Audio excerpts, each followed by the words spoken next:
¿Qué tal? ¿Cómo están? Bienvenidos. Es un placer saludarles como cada viernes. Yo soy Denise Priego. Son exactamente las 5:05, una hora buena para comenzar. Y quédense con nosotros porque el tema de hoy está muy interesante y sobre todo súper útil. Hoy vamos a hablar de las enfermedades silenciosas de los ojos. Todos aquellos padecimientos que no los asociamos con los ojos, pero que algo está sucediendo. Y ya saben, aquí en Café con Denise siempre me fascina y nos fascina contar con los especialistas, los más fregones, aquí están con nosotros. Así que si acaban de prender su radio, pues pónganse muy cómodos. Si nos están viendo por las redes sociales, están a buen tiempo de hacerse un cafecito, ¿por qué no? ¿Y qué creen? En esta ocasión yo estoy en mano, si es que están manejando, tengo en mi mano un capuchino frío de café La Cabaña. Yo no lo había probado, está exquisito, de verdad. Y también vamos a probar el budín y un muffin de plátano para quienes les gusta un poquito de comida más saludable. El muffin de plátano no tiene gluten y está, digamos, un poco más saludable. Y bueno, bienvenidos, les recuerdo el tema de hoy, las enfermedades silenciosas de los ojos. Y para ello me acompaña, tengo el gusto que nos acompañe hoy en cabina en XCBA, el doctor Rogelio López Santos. Él es médico oftalmólogo con 2 especialidades en servicio de oftalmología de la UAJO. De la Emérita Universidad Autónoma de Puebla. BUAP, ok. Sí. Y una subespecialidad en el Instituto de Oftalmología Conde de Valenciana, esto en la Ciudad de México, ¿verdad? Así es. Ok, pues bueno, de verdad que ya saben también en Cultura las recomendaciones. Hoy les traigo 2 libros estupendos, a mi gusto imperdibles. Uno de aventuras para adolescentes y adultos y hasta para niños también. Y otro libro también muy interesante que más al rato, aproximadamente como 4:40, se los compartiré. Y bueno, ya estamos con toda la actitud, pero ya saben, yo amo el contexto y les quiero compartir un poquito del por qué mi inquietud para que el doctor Rogelio López Santos me acompañara hoy. Fíjense que al respecto de las enfermedades silenciosas de los ojos, yo había ido con otros oftalmólogos y nunca en la vida me habían detectado que resulta que tengo la presión ocular alta. El caso es que el único que se da cuenta es el doctor Rogelio López Santos. Y voy a comenzar primero, más que nada, ¿cómo estás? Bienvenido. Gracias, Denise. Agradezco tu invitación y me siento muy contento de estar con ustedes acá esta tarde platicando entre amigos, ¿verdad? Pues ya somos 2 los contentos, Rogelio. Sí me encantaría, doctor, que nos compartas cuáles son puntualmente esas enfermedades silenciosas de los ojos que no asociamos con los ojos, pero que están ahí presentes. Y antes de que comiences, te interrumpo rápidamente. ¿Por qué lo digo? ¿Por qué me importa? ¿Por qué me preocupa? Porque a mí se me manifestó con muchos dolores de cabeza. Yo los normalizaba, se los atribuía al estrés, a lo que sea, y resulta que no. Tú fuiste quien me dijo, sorpresa, tienes la presión ocular alta. Pero regresando al punto de mi pregunta, ¿cuáles son esas enfermedades silenciosas de los ojos? Bueno, mira, Denise, gracias por tu invitación. Efectivamente hay muchas enfermedades silenciosas que a veces nos confunden y no las asociamos con los ojos a veces. Por ejemplo, tenemos enfermedades como el glaucoma, del cual me estabas invitando a platicar con ustedes, ¿verdad? Muchas veces la mitad de la población a veces no sabe que tiene glaucoma, ¿verdad? Pero lo padecen. Okay. Entonces, a veces lo detectamos, como fue en tu caso, que de repente te encontramos en la exploración oftalmológica la presión alta. Okay. Tenemos otras enfermedades que también pueden ser silenciosas, como por ejemplo la retinopatía diabética. A veces los diabéticos no se dan dan cuenta que muchos padecimientos, o sea, alteraciones en sus ojos empiezan a causar problemas y el paciente, ve bien, sí, ¿verdad? Y al final detecta que cuando empieza a perder la vista el problema ya está bastante avanzado. Okay. Sí. Tenemos otras enfermedades como las enfermedades de la mácula, como la degeneración macular relacionada con la edad también. ¿Qué es la mácula? La mácula se encuentra en la retina, es una estructura, okay, que está en el centro del ojo y que concentra las células más finas de la visión, como son los conos, ¿verdad? Okay. Ahí se concentran esas células tan especializadas que son con las que podemos leer, y solamente es una pequeña área de aproximadamente 500 micras, es muy pequeñita el área. Todo lo demás de la retina son bastones, entonces esas alteraciones a veces relacionadas con la edad afectan a estas células y a estas estructuras, y a veces no las detectamos a tiempo hasta que ya tenemos disminución importante de la visión.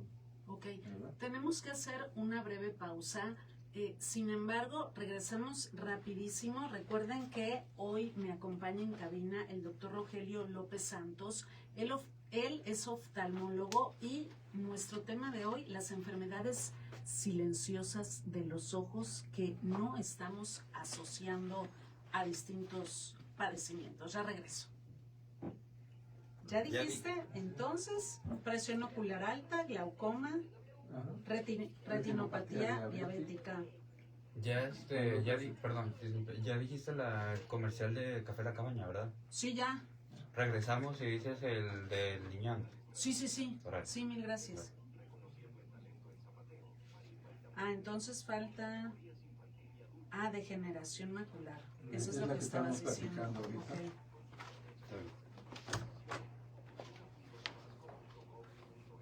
También tengo desprendimiento de retina, uveitis. ¿Qué es eso? ¿Cuál? Uveitis. Uveitis. Uveitis son enfermedades inflamatorias de los ojos también, por muchos factores. A veces artritis reumatoide puede ocasionar uveitis, que es de las más comunes, ¿no? Okay. Cambio de color en el blanco de los ojos. Bueno, pero eso no es una enfermedad. No, el cambio de color no. Sí, esto la tacho entonces. Entonces me decías ahí uveitis, ¿cuál otro? Pero igual cuando hablas del hígado, ¿no? Cuando tienes daño al hígado o algo así, se te ponen amarillos, es lo que estábamos platicando allá afuera, que a veces la esclera se pone amarilla y el médico puede detectar que tienes una hepatitis porque el aumento de bilirrubinas ocasiona el amarillamiento de la esclera y de la conjuntiva, y eso por eso se detectan a veces las hepatitis. Wow, ok. Sí, aparte de la fiebre que puede dar, pero a veces es el primer síntoma. ¿Y te ha tocado que, por ejemplo, estás en una reunión o algo y estás viendo a alguien que tiene un síntoma, no sé, que obviamente tú sabes, no sé, algo que te hace sospechar, esta persona puede que tenga tal cosa? Sí, por ejemplo, a veces los pacientes que tienen hipertiroidismo, tienen los ojos muy grandes, muy saltones, ¿no? Mira. También ocasiona que los ojos sean así protruidos. Protrusión quiere decir que están saltados, ¿no? Ay, qué curioso. Sí. Guau, o sea, los ojos hablan mucho. Sí, de hecho, se dice que los ojos son la ventana del cerebro, ¿no? Porque muchas alteraciones, incluso tumores cerebrales, los podemos encontrar a través de los ojos. ¿Qué? Ya estamos de vuelta.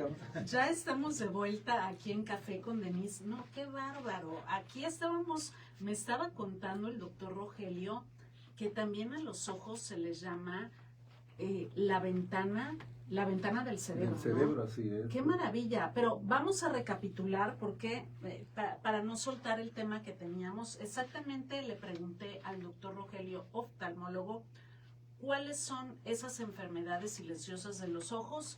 Él me compartía exactamente las siguientes: presión ocular alta, glaucoma, retinopatía diabética, degeneración macular, desprendimiento de retina, uveitis crónica.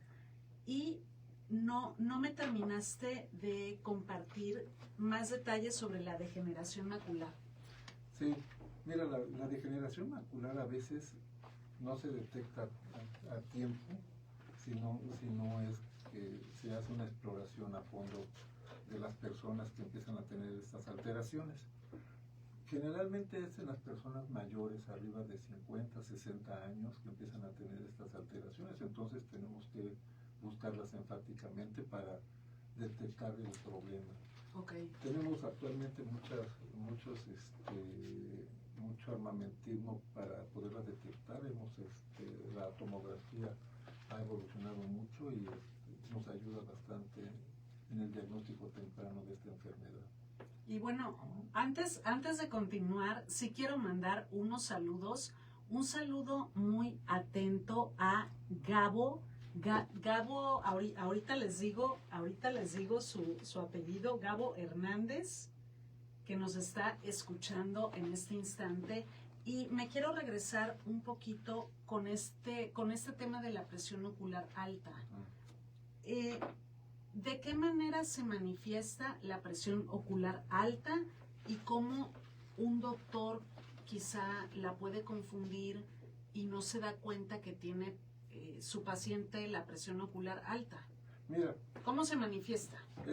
La presión ocular alta está dada por aumento del líquido en el interior del ojo, sobre todo en la cámara anterior.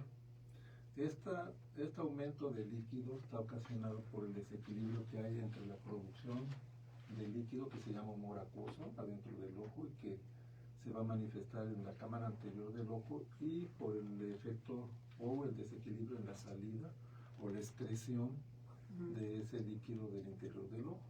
Esto ocasiona que esa presión, ese líquido aumentado ahí, haga presión sobre el vítreo, o sea que está en la parte de atrás del cristalino.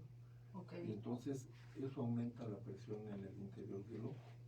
Y ese aumento de la presión en el interior del ojo ocasiona daño en el nervio óptico. ¿De qué forma lo ocasiona? Porque empieza a comprimir las fibras nerviosas del interior del ojo, y esto va haciendo que se vayan atrofiando, o sea, es una muerte celular lenta. ¿Sí? ¡Ay! ¿Muerte celular lenta? Sí, las fibras nerviosas empiezan a perder función. Y esta pérdida de la función a veces no la detectamos a tiempo, ¿verdad? Este daño puede ocasionar a veces un daño irreversible, y en algunas ocasiones, no siempre, quiere decir que ocasiones ceguera, pero puede ser, ¿verdad? Por una presión del ojo alta. Claro, cuando no se detecta a tiempo, no se atiende, no se trata, puede ocasionar llegar a esos extremos, ¿no? Eso no quiere decir que todas las personas que tienen presión alta o que tienen glaucoma estén condenadas a dejar de ver, no, tampoco es eso, ¿no? No hay que alarmar a las personas. Claro. Pero sí, si no se atiende, estas alteraciones sí ocasionan daño irreversible. ¿Y cuáles son esos padecimientos que tú invitas a nuestra audiencia a que te visiten, a que vayan a su oftalmólogo de confianza, porque ya te están diciendo que hay algo más? En mi caso, que yo te platicaba y que les platiqué en un inicio, en mi caso fueron dolores de cabeza seguido, que yo, sin ser experta, asociaba al estrés. Dolores de cabeza de verdad en esta parte de aquí, en la sien, en la frente, y resulta presión ocular alta. Así como esos síntomas, por ejemplo, ¿qué otros hay? Hablando otra vez de esto del glaucoma, sí. Por ejemplo, podemos encontrar que a veces las personas empiezan a ver un poco borroso, ¿verdad? Que tienen dificultad para adaptarse a la luz. Por ejemplo, cuando entran a un túnel y salen del túnel, pueden tener dificultad para adaptarse a la oscuridad. Esto también es un síntoma. Pueden tener, como te pasó a ti, dolor de cabeza, dolor de los ojos, a veces enrojecimiento, ¿verdad? Entonces, esos síntomas nos pueden orientar, pero hay personas que a veces no tienen ningún síntoma, no manifiestan nada de eso. Ese es lo peligroso, y tienen las presiones altas y no saben que están teniendo un problema, ¿verdad? ¿Y ¿cómo es la retinopatía diabética? ¿Alguien que tiene diabetes, Sí. cómo se le manifiesta en los ojos? Por ejemplo, ¿cómo? los pacientes, actualmente la retinopatía diabética es un padecimiento, nosotros le llamamos de la microvasculatura, quiere decir que afecta a los vasos de muy pequeño calibre, así como del grosor de un cabello, por decir, que se encuentran en la retina. Estas alteraciones sobre esos vasitos pequeños hace que el ojo empiece a tener falta de oxigenación, la retina empieza a tener falta de oxigenación y eso ocasiona alteraciones que hacen que empiecen a crecer tejido anormal adentro del ojo por ese, nosotros le llamamos isquemia, esa falta de oxigenación. Okay. Entonces, a veces los pacientes empiezan a tener algunos signos que nosotros podemos descubrir en la exploración oftalmológica, como son microhemorragias, algo que llamamos exudados, que son áreas de donde ya están dejando de tener circulación de la retina y empiezan a tener sangraditos, ¿verdad?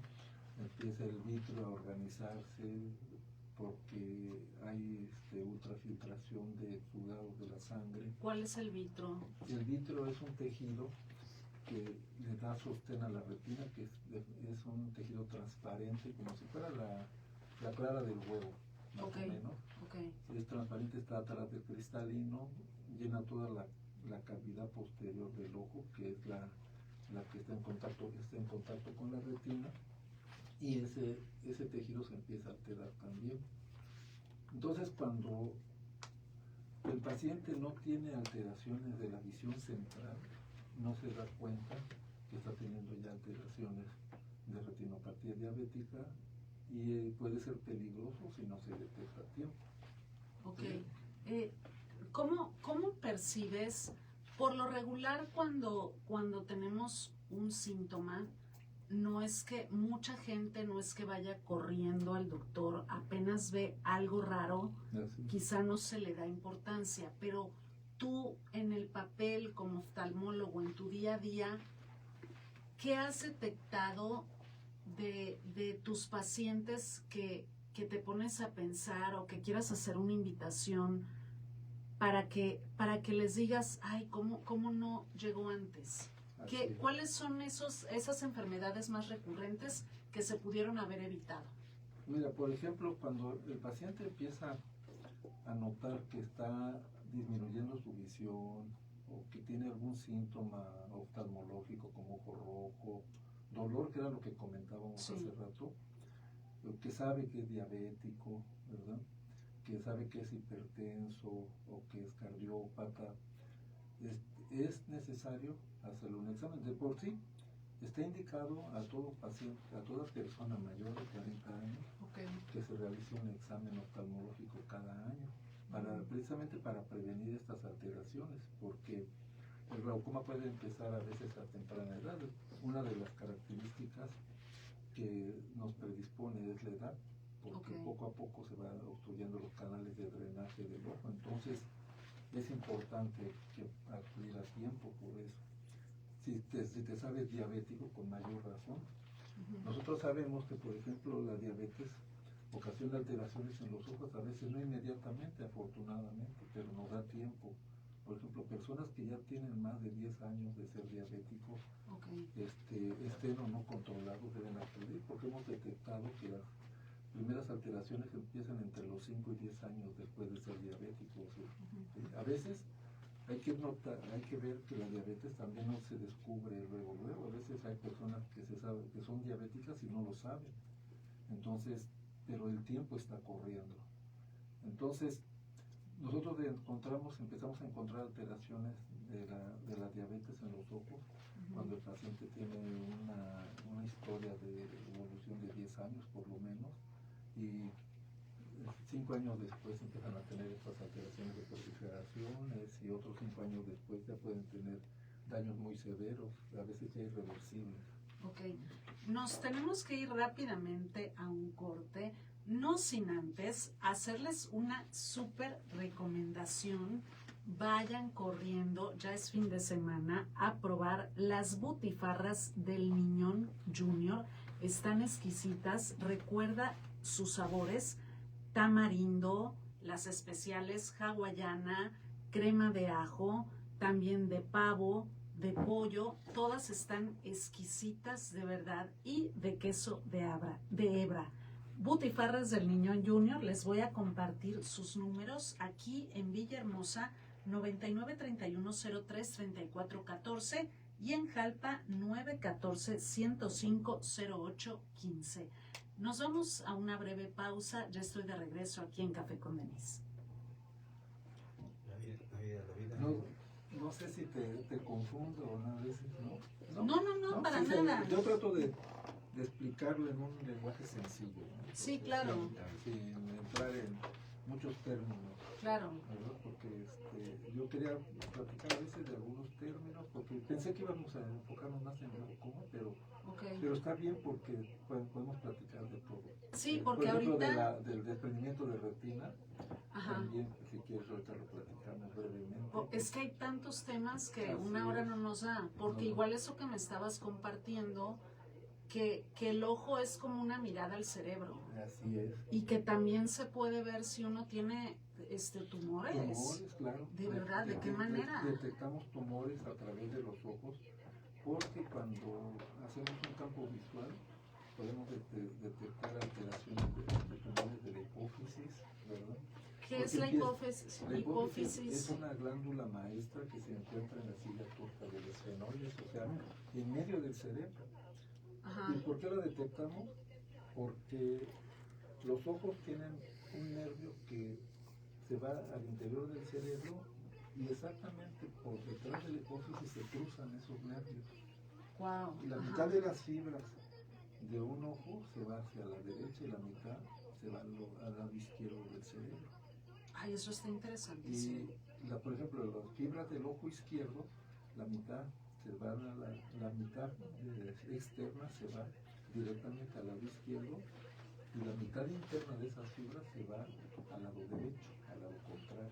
Okay. ¿Cómo se llama? O sea, de la mitad del cerebro. De los ojos. Okay. Estamos hablando del nervio. Haz de cuenta que el nervio es un cable.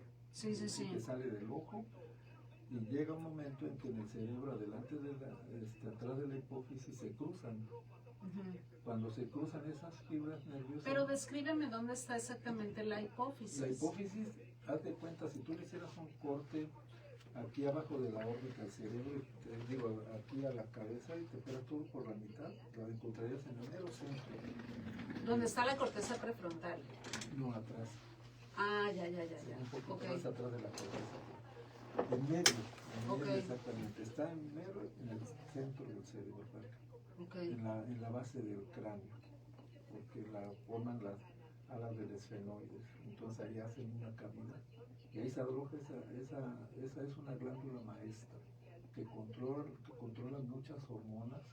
Por ejemplo, las hormonas de la reproducción, de la tiroides, las gónadas. Ay, mira, ahorita que regresemos, justo eso te voy a preguntar, y antes te voy a preguntar del desprendimiento de retina. Ándale, para que no te confundas, por ejemplo, por el detectar tumores, porque de repente pueden llegar pacientes que tienen un tumor en esa parte, en la hipófisis, un adenoma, por ejemplo, que las pacientes empiezan a manifestar que tienen producción de leche a través de los pechos, ¿verdad? Que dejan de tener menstruación porque ese tumor está alterando, y empieza a comprimir las fibras nerviosas ahí atrás. ¿Y por los ojos se ve? Porque cuando hacemos una campimetría, cuando se empiezan a comprimir, esas fibras son tan delicadas que empiezan a dejar de funcionar, y entonces el ojo empieza a dejar de ver la mitad de las fibras que se están apretando por ese tumor. Ay, entonces, wow. Y es muy común. Hemos detectado, por ejemplo, yo he detectado este año, detecté 1 o 2 adenomas así a través de eso. Ok. Ay, wow. Es común, y algunas otras alteraciones también. Ya, pero ese es algo frecuente. Ya estamos de vuelta aquí en Café con Denise. Bienvenidos. Se acaban de prender su radio, o si nos están viendo a través de las redes sociales de Facebook Live, les recuerdo, estamos en Café con Denise en todos lados, aquí en Facebook, en YouTube también, y por supuesto, si nos quieren escuchar en línea, xcba.com.mx. Y les recuerdo nuestro tema de hoy, las enfermedades silenciosas de los ojos. El oftalmólogo doctor Rogelio López Santos me estaba compartiendo sobre el desprendimiento de retina y me encantaría que nos detalles un poco sobre el desprendimiento de retina. Mira, los desprendimientos de retina a veces pueden ser silenciosos y los detectamos, o el paciente los detecta hasta que a veces ya es demasiado tarde. Normalmente el desprendimiento de retina empieza, sobre todo el que nosotros llamamos de tipo regmatógeno, empieza porque un pedacito de la retina... ¿Cómo? ¿Regmatógeno? Regmatógeno. Con G. R-E-G. Ok. Ese empieza porque un pedacito de la retina se rompe, para que me entiendas. ¿En dónde? Ajá. En la periferia. Nosotros le llamamos en la base del vítreo. Okay. ¿Sí? Porque normalmente el vítreo tiene varias adherencias con la retina. Una de esas es en la base del vítreo, que es toda la periferia de la retina, otra en los vasos y otras adherencias en el nervio. Entonces, esas adherencias a veces con la edad del vitro se empieza a hacer más líquido. Nosotros llamamos liquefacto, que quiere decir más líquido. ¿Sí? Y se empieza a colgar. Cuando eso pasa, ¿verdad? Pero ha de doler muchísimo. No, es asintomático muchas veces. Y es normal que pase la degeneración del vitro, es normal. Le llamamos nosotros desprendimiento posterior del vitro. En algunos casos, en ojos con retinas muy delgadas o que tienen adelgazamientos periféricos ya antiguos, por ejemplo, como los miopes, que son ojos grandes y con retinas delgadas, a veces el vitro puede traccionar una de las partes donde está adherido a la retina y la rompe. ¿Y cómo se da cuenta el paciente? A veces solamente porque empieza a ver como destellos o lucecitas, la retina da esos síntomas, como si de repente vieras un flachazo o vieras un corto así de luz, de repente eso lo puedes notar y entonces son síntomas de la retina. Muchas veces están asociados solamente a degeneración, otras veces a que la retina se rompe. Si eso no se atiende, ¿qué es lo que va a pasar? El vitro que ya está muy líquido se empieza a meter por ese desgarro y empieza a desprender la retina. ¿Sí? ¿Y cómo lo percibe el paciente? Como que empieza a ver una sombra en la orilla, en su campo visual periférico empieza a ver una sombra. Cuando ya está demasiado avanzado este desprendimiento, nos refieren que empiezan a ver como si un telón empezara a bajar y empiezan a dejar de percibir. ¡Ay, qué fuerte! Pero ya eso es cuando ya está avanzado el desprendimiento de retina. Ahí ya hay síntomas, ya no es silencioso el problema, ya es muy activo y ya es muy detectable. Lo importante es detectar estos desgarros en etapas muy tempranas para que se puedan tratar, porque efectivamente los podemos tratar. Actualmente el tratamiento más efectivo para esto es el tratamiento con láser. Lo fotocoagulamos como si estuviéramos soldando la retina para que no se desprenda, para que no se rompa. Ese hoyito lo sellamos con láser, ¿verdad? En un inicio, doctor Rogelio, tú me compartías una frase que me encantó. Los ojos son el espejo del cerebro, o son una ventana al cerebro. Del cerebro, así es. Y me estabas compartiendo igual que a través de estudios oftalmológicos también se puede detectar ciertos tumores. Me encantaría que me compartas casos específicos que me estabas empezando a contar sobre tumores que has detectado a través de los ojos. Sí, estábamos platicando hace rato acerca de que, por ejemplo, hemos detectado tumores como son los adenomas de la hipófisis. Esos ocasionan unas alteraciones en el campo visual muy características. ¿Qué es adenoma de la hipófisis? El adenoma de la hipófisis es un tumor de una glándula maestra que se encuentra en el centro del cerebro. Está alojada principalmente en la silla turca del esfenoide, que está en la base del cerebro, del cráneo. Y está en el centro, está hasta atrás en el centro. los neurocirujanos pueden abordar esta glándula a través de las fosas nasales. A veces pueden entrar por ahí. Qué maravilla. ¿Sí? Entonces, nosotros podemos detectar adenomas a través de los ojos porque cuando le hacemos al paciente un estudio de su campo visual, que el campo visual, para que me entiendas, son los objetos que una persona puede ver en un área. En la periferia. En un área específica que ve el ojo y distinguir diferentes formas. Ese campo visual se empieza a alterar. Okay. Y entonces empieza a perder área de visión, sobre todo de la periferia hacia el centro.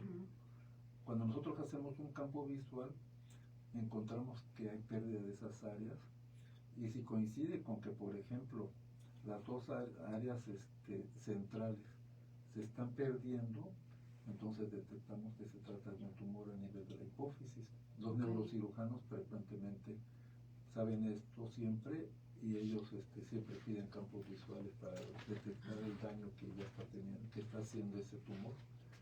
Se tiene que detectar a tiempo también, porque si se detecta muy tardíamente puede ocasionar daño a la visión, que es irreversible. ¿Sí? O sea, es como el daño que ocasiona el glaucoma. Cuando daña las fibras nerviosas, el daño es irreversible, puede ser parcial o puede ser total. Claro, por algo el glaucoma le llaman también la enfermedad silenciosa, ¿no? Sí, también, porque a veces la mitad de la población te platicaba que tiene glaucoma no sabe que lo padece. Qué fuerte. Sí. ¿Y a qué edad? Y sobre todo con el glaucoma puede ser hereditario. ¿Siempre es hereditario o no necesariamente? No, no necesariamente. Las causas que predisponen, por ejemplo, bueno, nos vamos a cambiar de tema, sí. Que predisponen, por ejemplo, al glaucoma son, en primer lugar, la edad, como estábamos platicando. Arriba de 50 o 60 años, los canales colectores del ojo van perdiendo función o se van obstruyendo, y entonces la presión empieza a aumentar y pasa lo que comentábamos hace rato. Se daña el nervio, ¿verdad? Por el aumento de la presión. Entonces, la edad es un factor importante. Otro de los factores también que puede ocasionar este tipo de problemas es el uso de esteroides. Los esteroides, sobre todo a nivel oftalmológico, como son la prednisona o la dexametasona, o el tratamiento por esteroides de algunas otras enfermedades, ¿verdad? Como la hidrocortisona en algunos pacientes que tienen otro tipo de enfermedades. Entonces, el uso de esteroides también ocasiona glaucoma. Otro de los padecimientos, otro factor que puede influir y que puede ocasionar glaucoma es, por ejemplo, el factor étnico o racial. Por ejemplo, las personas de ascendencia africana tienen más tendencia a padecer el problema, los asiáticos también, y los caribeños también pueden padecer, es más frecuente que lo tengan, ¿no? Y también influye lo que tú decías, o sea, si tú tienes en línea directa a un familiar que tiene glaucoma, como puede ser tu papá, un abuelo, un hermano, hay 9 veces más posibilidades de que también tú lo tengas. Y si, por ejemplo, alguien que tiene presión ocular alta, ¿es la antesala a fuerzas del glaucoma o no necesariamente? Casi siempre la presión ocular alta se asocia con el glaucoma. ¿Por qué pasa esto? Porque las fibras nerviosas del ojo son muy delicadas, las que platicábamos que se empiezan a dañar. Sí. Sin embargo, algunas personas a veces pueden tener cierta presión alta y tener cierta resistencia al daño de estas fibras nerviosas, y solamente pueden ser hipertensas oculares porque no encontramos daño, pero tenemos que estarlas vigilando porque a veces tarde o temprano empieza a aparecer daño en estas fibras nerviosas. Entonces, sí los catalogamos como hipertensos oculares mientras no les encontramos ningún tipo de daño, ni alteración, ni compromiso de su agudeza visual, ni síntomas, ni daño en tu campo visual. Pero definitivamente casi siempre es muy raro el paciente que solamente es hipertenso ocular. Y bueno, me encantaría ya para despedirnos que le compartas a la audiencia ¿cómo es ir a una consulta tuya? Porque, abro paréntesis, a mí lo que me maravilló de ir con el doctor Rogelio López Santos, oftalmólogo, es entras, te atienden perfecto y antes de pasar con él ya te hacen una serie de estudios. Entonces, eso me gusta porque pues es ir con la ciencia en mano, ya con una base. Entonces, eso me encanta, pero me encantaría que nos compartas algún número por si alguien quiere hacer una cita y cómo es el proceso. Normalmente trabajamos y atendemos a los pacientes a través de citas. Okay. ¿Sí? Pueden llamar, por ejemplo, al teléfono que tenemos en el consultorio, que es el 9933 14 12 66. Okay. También pueden llamar al teléfono 9933 14 33 08. Okay. Esos son teléfonos donde nos pueden localizar y hacer una cita con nosotros en caso de que necesiten atención oftalmológica. Ir con ustedes significa que les van a hacer qué estudios primero. Porque eso me encanta, eso me encanta. Ajá. Principalmente todos hacemos esto. Primero hacemos el examen de agudeza visual. Okay. Para medir cuánto está viendo el paciente. Se le hace tonometría, que le tomamos su presión a todos los pacientes, ¿verdad? Y aparte de eso les hacemos, nosotros le llamamos exploración biomicroscópica, que la hacemos con el microscopio para checar el segmento anterior del ojo, todo lo que es el ojo, la conjuntiva, el área de la cámara anterior, el cristalino y posteriormente revisarles el fondo de ojo también. Okay. ¿Sí? Y de lo que vamos detectando, vamos atendiéndolo directamente. Por ejemplo, si detectamos que hay presión ocular alta, entonces tenemos que enfocarnos en ver eso. Si vemos que tiene, por ejemplo, fotopsias, como lo que platicábamos de la retina, tenemos que dilatar la pupila para ver la retina periférica. Entonces, son varias áreas que tenemos que atender, diferentes, de acuerdo a lo que vamos encontrando en la exploración del paciente. Nos tenemos que ir ya a la última pausa para despedirnos, pero de regreso voy rápidamente con la última pregunta que le tengo al doctor Rogelio. Ya estoy de vuelta y vamos a regresar también con las recomendaciones. En este caso les tengo 2 librazos buenísimos. Les he estado recomendando películas, series y ahorita me voy a ir con 2 libros que de verdad son imperdibles. Ya regreso aquí en Café con Denise. Es que ¿sabes qué se me fue? Sí, que se me hace bien importante. Los cuidados que uno debe de tener para su ojo. Es decir, ya ves que hay gente que se los está súper restregando. Ya no me preguntaste si el café afecta. Si es verdad. Ay, también, ahorita también nos vamos con eso. Bueno, ahorita te lo recordé porque íbamos a platicar también de algunos consejos prácticos. Justo lo que le iba a preguntar, doctor. Pero el café afecta. No, o sea, bueno. Fíjate, el café es seguro, o sea, el hecho de tomar 2 o 3 tazas de café es seguro. Todo en exceso, ¿no? Si tomas demasiada cafeína, claro que sí afecta. Pero la cafeína también a veces hay que recordar que vienen los tés, también tienen cafeína, o algunas bebidas de cola, como la Coca-Cola, Pepsi, todo eso, pueden tener cafeína también. Entonces, si te tomas un café, 2 refrescos y un té, pues ya estás excediendo tu dosis de cafeína, Ajá. ¿verdad? Entonces ahí sí puedes tener algunos problemas. Pero es muy seguro el café generalmente. Perfecto. Ya voy a ir con usted, Doc, porque yo las luces la veo como si fuera una estrella. ¿Una estrella? ¿A poco? ¿No te pasa? No. Las luces así de los carros hay que ver si no tienes astigmatismo. Probablemente, yo creo. Mira. Hacemos una refracción y valoramos si tienes astigmatismo, si necesitas lentes. A veces es algo más sencillo, ¿no? Que no es grave. De hecho, usar lentes no es una enfermedad, o sea, tener no es discapacidad, hipermetropía o astigmatismo, ¿no? Si alcanzas una buena agudeza visual. Pero cuando, por ejemplo, no logramos esperamos que el paciente llegue al 20-20 o 20-25, que es lo normal, a lo que debemos llegar. Entonces ahí tenemos que buscar alguna otra alteración que no está permitiendo. Ya y estamos, eso puede ser la catarata. Ya estamos de regreso. Ah, sí, cómo no. Lista, Julia. Ya estamos de regreso aquí en Café con Denise. No nos podemos despedir del doctor Rogelio sin antes hacerle las últimas preguntas y me voy rapidísimo. ¿Cuáles son, doctor, los cuidados así básicos que hay que tener con nuestro cuidado ocular?